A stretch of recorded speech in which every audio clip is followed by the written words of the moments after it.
Olá pessoal, eu sou o Dr. Geraldo Mungoba Macedo, sou coordenador do ambulatório de disfunção erétil da Santa Casa e hoje vamos falar um pouco sobre disfunção erétil e as opções terapêuticas. A definição de disfunção erétil pela DSM-4 é a inabilidade persistente ou recorrente de atingir ou manter uma ereção adequada para a realização da atividade sexual, causando sofrimento e dificuldade interpessoal. É muito prevalente essa condição, podendo chegar a mais de 50% em pacientes mais idosos, pacientes acima de 60 anos de idade. Para que o mecanismo fisiológico da ereção ocorra, alguns mecanismos têm que estar funcionando. A artéria cavernosa, que é essa artéria no centro do pênis, tem que estar produzindo um fluxo sanguíneo adequado. O sistema venoso tem que ter um mecanismo de oclusão funcionando, para que o sangue fique retido nos corpos cavernosos. E o nervo cavernoso, que é ramo do plexo hipogástrico, ele também tem que estar funcionando e levando os estímulos centrais, os estímulos da medula, para que todo esse mecanismo possa ocorrer.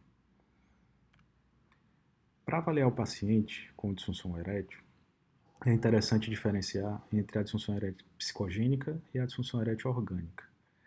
A disfunção erétil psicogênica é mais prevalente em pacientes mais jovens, e a orgânica mais prevalente em pacientes mais idosos. No entanto, geralmente ambas estão presentes. Em pacientes mais jovens, o componente psicogênico geralmente é mais importante e o componente orgânico é mais importante nos pacientes idosos. Apesar de que em pacientes idosos, mesmo que a disfunção erétil deles seja orgânica, causada por hipertensão, por diabetes, por diminuição do fluxo da artéria, o componente psicogênico pode piorar ainda mais a situação, diminuindo a confiança desse paciente, criando uma ansiedade de performance, que vai atrapalhar ainda mais a relação desse paciente. Pacientes devem ser avaliados também em relação a comorbidades e fatores de risco, como, por exemplo, hipertensão, diabetes, dislipidemia, tabagismo, obesidade, doença coronariana, que são todos componentes da síndrome metabólica. E quando dois ou mais desses fatores estiverem presentes, o paciente deve ser avaliado também pelo cardiologista. Algumas disfunções também podem enganar e o paciente perceber como disfunção erétil quando na verdade não são, como por exemplo a ejaculação precoce, o paciente tem uma ejaculação muito rápida e após a ejaculação perde a ereção, e ele pode confundir isso com uma disfunção erétil. O aumento da latência relacionada à idade, ou seja, o paciente demora mais para ter uma nova ereção após uma relação, e problemas de relacionamento também que podem diminuir a libido, o desejo e a dificuldade, causando dificuldade para a ereção. O paciente deve ser avaliado também em relação a contraindicações ao tratamento medicamentoso. Exames complementares são indicados, principalmente de bioquímica, para avaliar a síndrome metabólica, como falado anteriormente, quando indicado, encaminhar para o cardiologista, teste ergométrico, avaliar os níveis hormonais, níveis de testosterona. Agora, alguns outros exames complementares, como avaliação da ereção noturna ou avaliação vascular ou neurológica, é indicado apenas em casos muito específicos. Vários trabalhos hoje mostram que a disfunção erétil é um fator de risco independente para a doença cardiovascular. Um paciente jovem que tem disfunção erétil orgânica tem um risco aumentado de infarto em mais de 50 vezes, ou seja, 50 vezes é mais de 5.000%. Então, esse paciente deve ser orientado a atividade física, controle dos fatores de risco, acompanhamento com cardiologista. Em relação ao tratamento, antes da introdução da medicação oral, na era pré-Viagra, na década de 70, havia apenas os tratamentos herbais e psicoterapia, antes da década de 70. Na década de 70 foi introduzida a cirurgia com a prótese peniana e a cirurgia de revascularização, que já ajudaram um pouco mais no tratamento desses pacientes. Na década de 80 foi introduzida a terapia intracavernosa, que nós vamos falar mais na frente, e bomba de vácuo. Em 1998 foi liberado pelo órgão regulador americano o Viagra, que foi a primeira medicação oral para o tratamento da disfunção erétil. Isso fez com que pacientes que antes não procuravam ajuda, procurassem ajuda para tratamento e ficou em destaque mais essa condição. Desde então, várias outras medicações foram liberadas para o uso para a disfunção erétil. As medicações orais são a primeira linha de tratamento com alta eficácia, e o que vai variar entre as várias drogas são basicamente o tempo de início de ação, o tempo de duração e o perfil de efeitos colaterais. Quando a medicação oral falha, passamos para a segunda linha de tratamento.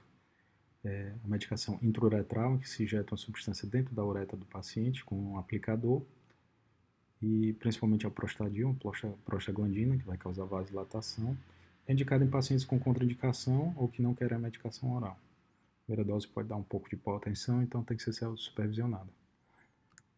Segunda linha de tratamento também a medicação intracavernosa, que se faz uma injeção com agulha fininha de insulina, de medicação direto no corpo cavernoso do paciente.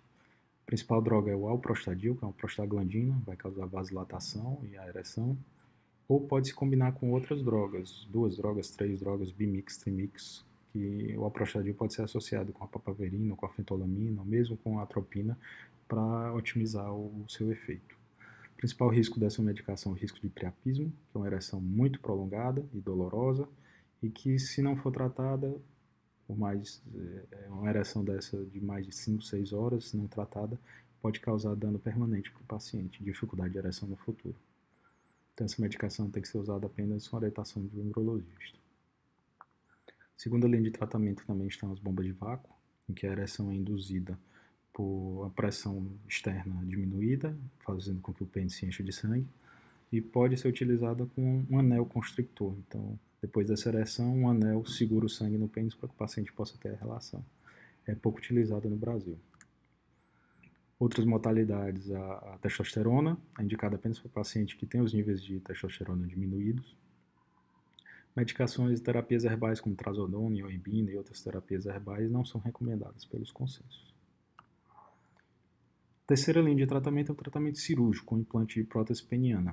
O principal utilizado no Brasil é a semirrígida, devido ao custo, mas nos Estados Unidos a principal utilizada são as próteses infláveis, de 2 ou 3 peças. A mais utilizada é de 3 peças, que consiste na introdução de hastes penianas dentro dos corpos cavernosos, uma bomba reguladora ali no número 2, que fica na bolsa testicular, e o número 3 é um reservatório que fica no reto peritônio.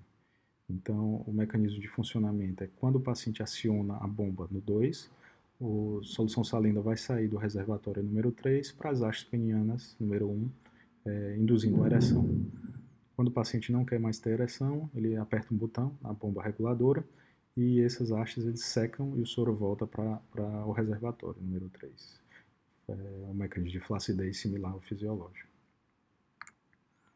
A principal complicação da cirurgia é a infecção, então alguns cuidados têm que ser tomados para evitar que isso aconteça.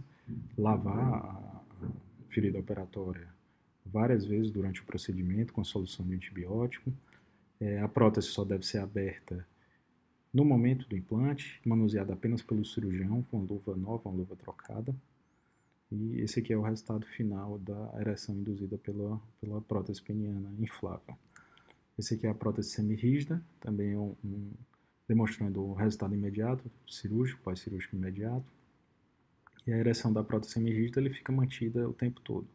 Como ela é um pouco maleável, o paciente pode colocar para um lado ou para o outro para poder ocultar. No futuro, já tem vários trabalhos com ondas de choque extracorpóreo de vária intensidade, trabalhos com células-tronco também, algumas medicações orais novas, algumas outras terapias tópicas e terapia gênica que prometem resultados mais duradouros. Para terminar para casa, o paciente deve ser controlado, os fatores de risco modificáveis, como hipertensão, como diabetes, orientado a um estilo de vida mais saudável e a avaliação do cardiologista quando indicado. Se o paciente tiver testosterona baixa, deve ser reposta. E na falha da terapia medicamentosa, deve ser discutido com o paciente as opções terapêuticas e prótese. Deve-se orientar os riscos e benefícios de cada tratamento. Muito obrigado.